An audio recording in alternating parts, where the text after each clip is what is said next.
পরিযায়ী শ্রমিকের ঘটনাটা কি? যেটা ওনার পরিবারের কাছ থেকে আমরা জানতে পেরেছি এবং প্রশাসনের মাধ্যমে জানতে পেরেছি, 26 তারিখ স্থানীয় একটা গন্ডগোল হয়।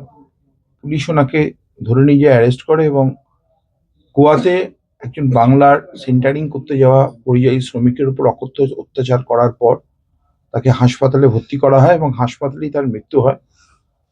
বাড়ির লোকের কাছে খবর আসার পর তারা অসহায়তার বার্তা দেন। প্রশাসনের সহযোগিতায় এবং মাননীয় মুখ্যমন্ত্রী মমতা বন্দ্যোপাধ্যায় সরকারের সহযোগিতায় তার মৃতদেহ সৎকারের জন্য ফ্লাইটে করে নিয়ে আসা হয়।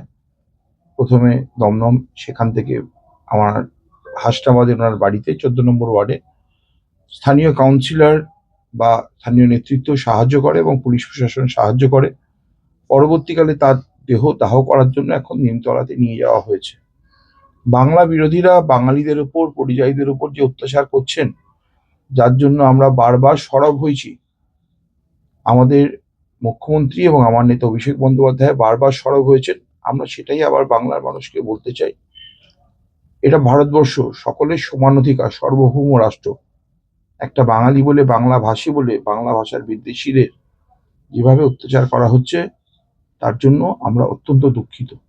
কাদের মারে, মানে এরকম ঘটনা ঘটে?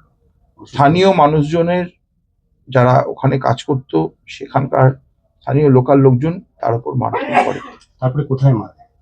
সেখান থেকে পুলিশ তাকে অ্যারেস্ট করে, পুনরায় থানাতে তার উপর আবার অকথ্য নির্যাতন করে পুলিশ।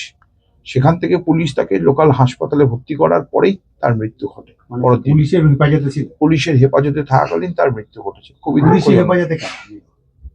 সেটা সঠিকভাবে আমরা প্রশাসনকে জানিয়েছি।